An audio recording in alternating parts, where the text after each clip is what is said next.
Good morning, Musiker-Board from NAMM Show. I'm with Tom Bedell, and we had a chat on the forum that goes around the custom-built guitar, either by a local guitar builder or by someone that had been a local guitar builder and is now a company. Right. And the benefits you get on either path you go. So Tom said he has a quite easy answer for you out there. Yes, of course I do. So the major producers, the big production factories, they use tools of CNC machines and automatic robots and so forth. And the problem with that is that wood is organic. It's alive. It's like each of your kids are different. Mm-hmm. Each of us are different.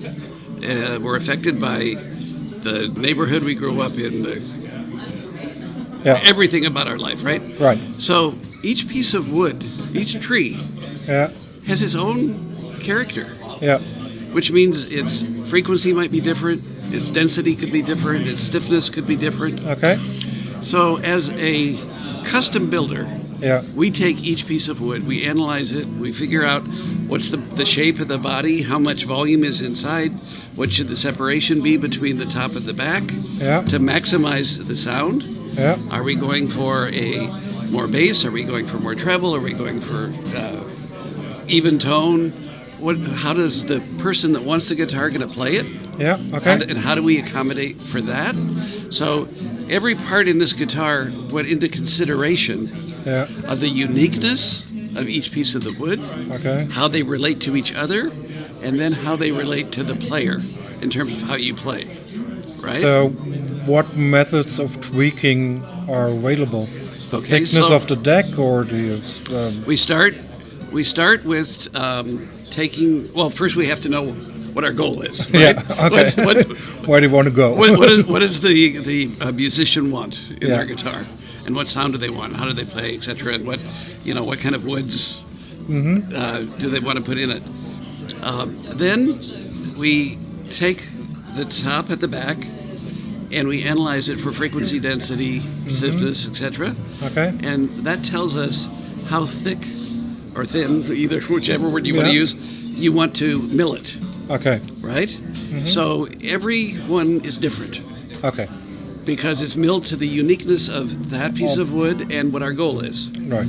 And then we have a certain comparison because we want the back is always a higher frequency than the top. Mm-hmm. Okay.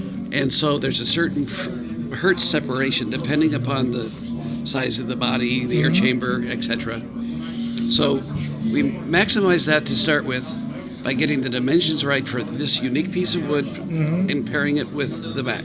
Okay. Then these two travel together forever. Through the we don't process, we don't just have a pile of tops and a pile of backs. Then we put the bracing on, and we go into a sound optimization room. Okay. And this is not glued together, so we have a top with the braces, a back with the braces, and we check it for its frequency. Did we hit the target goal? Okay. If we don't hit the target goal, we take a chisel and EQ it. And we take material off because the more material, the higher the frequency, pitch.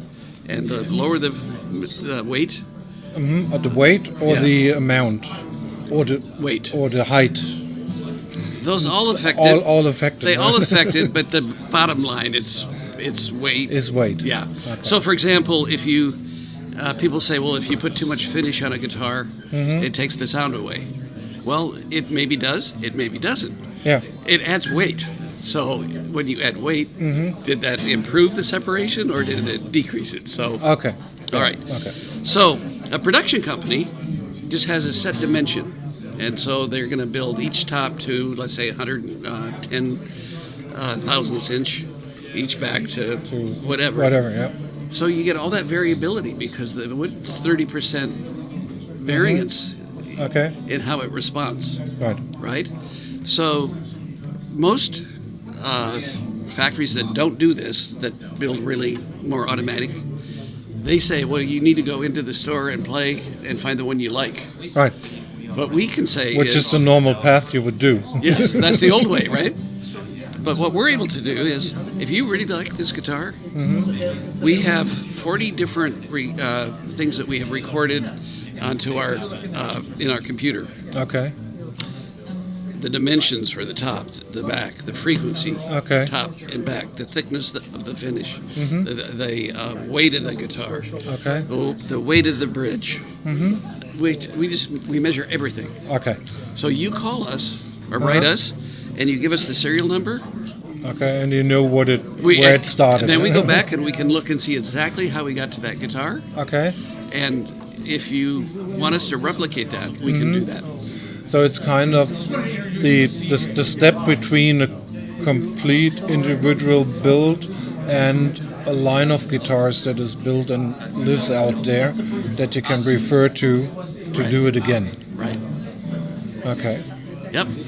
So where would you consider yourself between like the local shop? I assume you started locally and then grew to company, factory. I don't know.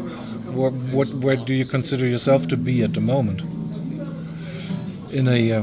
Still in a small shop, building individual guitars. Well, or we have already in sort of a we have company setup where you use automatisms and stuff like that. Yeah. No.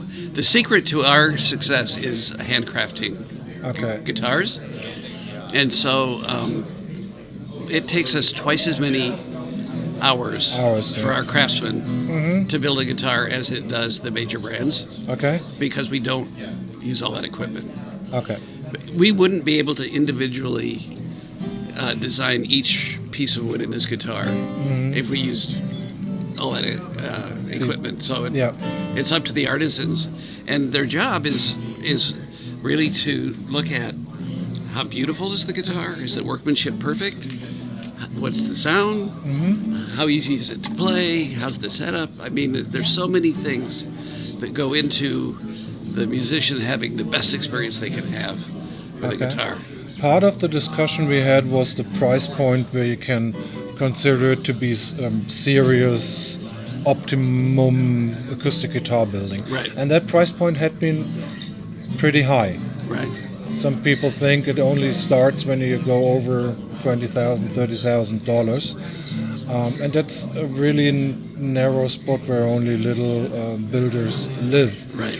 So with all the individual appointments you put into the process of building guitars, Right. and I see a price tag somewhere between $4,000 and $5,000 on some of the guitars or higher.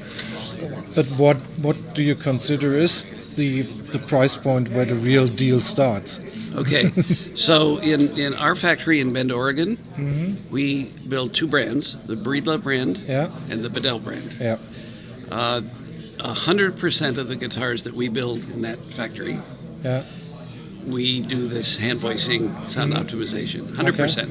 So checking the bracing, checking the frequencies, measuring it. So we start at $2,500. You don't have to pay $5,000 or $6,000 Yeah. to have a hand voiced, hand tuned, sound optimized guitar. Guitar. Okay. Right? If you were to come to us and want to pick out your own wood set and design exactly what the inlays are and all that kind of thing, that pretty much begins at about $5,000. Okay. If it's a kind of a one-by-one, Yeah. right? So most of the top end price might be the wood if it's really special, but most of the times it will be the appointments and the visuals Right. that will be put on the guitar. Right, because we put into every guitar that we make, we try to make it sound absolutely the best this would let it play. Now, Something everybody would say. yes, but You're not alone. no, but this is where the cost difference can be. Yeah. So, for example, we built some guitars with a 3,000-year-old ancient Sitka top. Yeah. It was a tree that got buried in an avalanche Yeah. 3,000 years ago. Dug it up, and it was a spectacular piece of wood. Yeah. But it sounds completely different than a brand new piece of Sitka. Yeah. So is it Brazilian rosewood, which this is, which is way more expensive than Right. if it were mahogany that. Plus transport, plus Right. So the part of the fun of building your own custom guitar yeah, is figuring out, what do I want it to look like? What woods do I want? yeah, And then the trick is knowing how to work with those woods, and that's why our process is so important. yeah, Because if you take cocobolo, for example, a heavy wood, it sinks in water. It has a specific gravity of 1.1. If you take mahogany, it has a specific average gravity of about 0.56, yeah, about half. yeah, Okay? So before, we used to just build a dimension, so we'd make the cocobolo back and the mahogany back the same thickness. Didn't So- really work. It doesn't work. So you had this really heavy cocobolo or this really light mahogany. But you could do a snakewood fretboard. There you go. To and bring then it up. way down. That'd be good. Right. So we know now with our technology that cocobolo probably needs to be almost half as thick Okay. as the mahogany to get the maximum tone quality that we're trying to get. Yeah. So that's part of the custom That's process is you can the really finding out. right, and then all of a sudden you can get subtle tone changes. So if you when you go to a concert and you see the rack of guitars, and the artist is grabbing this guitar for this song and that guitar for this song, and so nuance in tone, it comes from certainly how the guitar is designed and built, but also what are the tone woods and how are they used. Okay. So Good. I think we covered a lot of ground. good.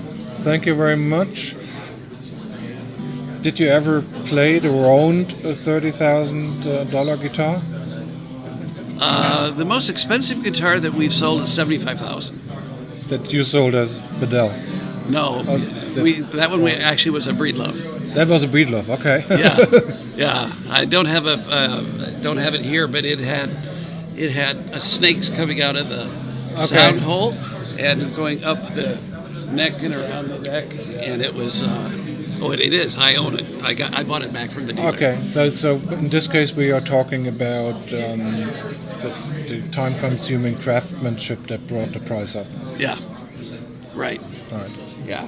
Now these run about $10,000, Okay.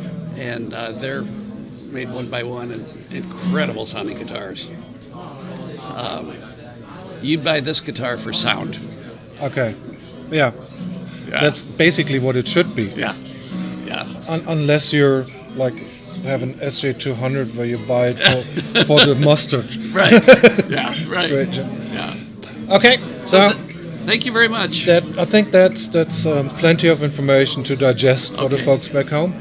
And thank you for the insights. Uh-huh. And good luck at NAMM show now that it's back. Right. Thank you very much. Thank you.